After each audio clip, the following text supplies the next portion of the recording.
Old Bloke Goes to Las Palmas, Part 4. And this episode is going to be about a restaurant called Poemas. So if you don't like restaurant reviews or food much, or wine, probably skip this one.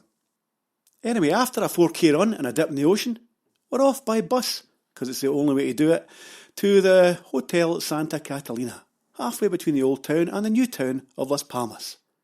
The famous Padron brothers, who already have a Michelin star at their Tenerife restaurant and all sorts of other awards, have taken over the main restaurant in the hotel and named it Poemas. Poemas. They want it to be a blend of art and cuisine while using local ingredients. You know, the usual kind of stuff. Greeted on arrival at the restaurant by 3 waiting staff, we're shown our big starched linen table, nicely positioned at a big old window. Wood-panelled walls with the odd slightly biblical painting line our room, and we find that we are it this lunchtime, which is fine by us. You see, the restaurant doesn't actually officially open until February 2020. So, we begin, and it's 1:31 p.m. Seated and all ordered up, we are presented with a lovely bonbon of cod, cream and caviar. Light, exquisite, and so more if you wanted another 5 each. Both our bushes were amused, but it wasn't the amuse-bouche. It turned out to be the first course, and it was described as a fried brioche of cod, brandade and lime zest. Very nice indeed. Drink-wise, we'd plumped for a small gran-canarian vineyard that only produces about 500 bottles a year. It was a dry rosé, which was so easy to drink, and just within budget at about €29. After this, a bottle of olive oil was produced, and it was said that this olive oil was kind of the Dom Perignon of olive oil. It was lovingly poured into a silver Aladdin's lamp affair, and then dispensed into a little dish for dipping purposes. When the bread turned up, there was a choice of seeded, white rustic, or Italian, all warm and all to die for, especially when dipped in that oil. Then it was onwards and upwards to the oxtail sandwich with fermented pepper mayonnaise. Oh my goodness. Topped with a whole deep-fried mini shrimp. It was a nice combination of sea and land that exploded in the mouth like a nuclear device made of pure love. And then we're introduced to some whale food. Red prawns are basically krill, and the green sauce was made from plankton. See what I mean by stuff you could rustle up in the kitchen yourself? This patty was perfection too. So by this time it's 2:02, and we're still on that lovely bottle of pink. Both of us amazed at how the waiter managed to eke it out for so long. Alchemy. I'm sure I'm an alchemy. Anyway, but now it's time for the 4 main courses. The first of which is the grilled white asparagus with pistachio pesto. A little piece of art on a plate that lived up to its billing. In my opinion, a semi-firm veg in a nutty bath of yum. The second main had my better half worried. Eel Benedictine. Although dodgy monks and slippery long fish came to mind, we actually found the smoked eel scrumptious and the hen's egg that burst all over the plate a pleasant addition to the texture and the taste. Man, 2:12, and I'm beginning to think that the wine has been tampered with by some saint. How can they make it last so long? The third main arrives, wreckfish with macho vinegar cream. So never try to picture a bottle of Spanish misogynist muscle-pumping vinegar. Anyway, when it comes, it's perfectly cooked fish that falls apart at the touch and encapsulates the fresh taste of the sea again, with a bit of rock samphire tucked away in there, which along with the crispy skin made it absolutely delicious. So it's 2:23, and that bottle is still producing more pink drive, you know. And it's on to the last of the mains, which is squab, or young pigeon. Not the biggest portion of anything I've ever seen in the world, but massive taste-wise.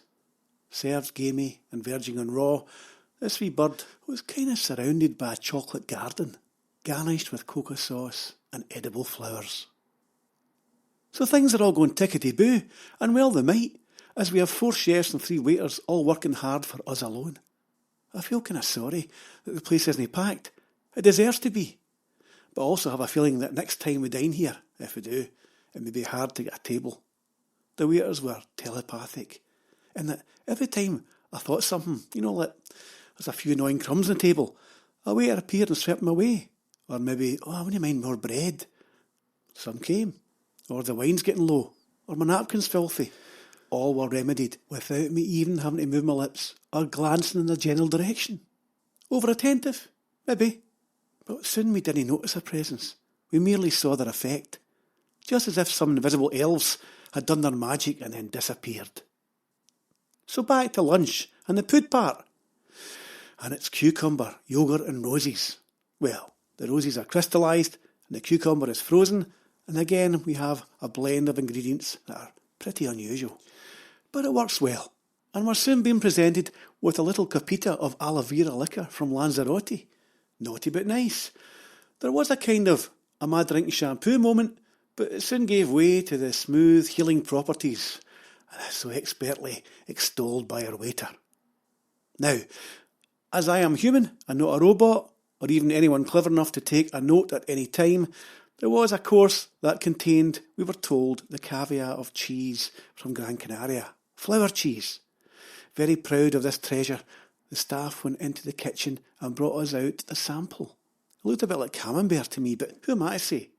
So you have to go along for yourselves and listen more carefully than I did, because it wasn't written down in the menu, that particular course. But it was nice. Finally, there was coffee and petit fours. From the French, and literally meaning small oven, petit fours that is, these were some of the best selection of sweet nibbles I've ever seen or tasted. Check out my podcast extras page at paulmurdoch.co.uk to see all the pics. And then it's relax. And bill time. La cuenta, as they say in Spain, which literally means the count. Now I know what you're thinking. How much did this cost? Well, let me put it another way. Say the bill was 200 quid. That's for 7 people serving and cooking for you in a wonderful setting where the 8 dishes prepared were some of the best you will ever experience. Would you say that was high? To me, it's all a matter of choice. Say I go for such an adventure every month. That's fine. Others may smoke 200 quid in cigarettes every month or attend 4 football matches with all that entails. Or even go to the pub 4 or 5 times in a month. That can soon add up to 200 quid. To us, it's just a matter of balance. If we go big on one meal, we go small for a few days later and eat where the locals eat or cook our own food for a few days, so things average out. Anyway, it was a great experience at Poemas, where they even let us go backstage and look at the kitchen and the busy young chefs who were all working away and tidying up by this time. As we were there already, at the newly refurbished Barcelo Hotel Santa Catalina, we decided to gatecrash the roof terrace bar and have a couple of cava cocktails. You see, that one bottle of wine lasted the whole meal. Maybe no enough. So up on the roof, the view was amazing, and we wished we brought our swimming togs for the infinity lap pool up there. Ah well, maybe next time. So that was Poemas, a great restaurant in Gran Canaria, in Las Palmas. I hope you get a chance to go sometime. It's worth saving up for. Honestly, it was brilliant. So, until next time, I hope you enjoyed the podcast. If anybody's listening, thanks very much. And, ciao for now.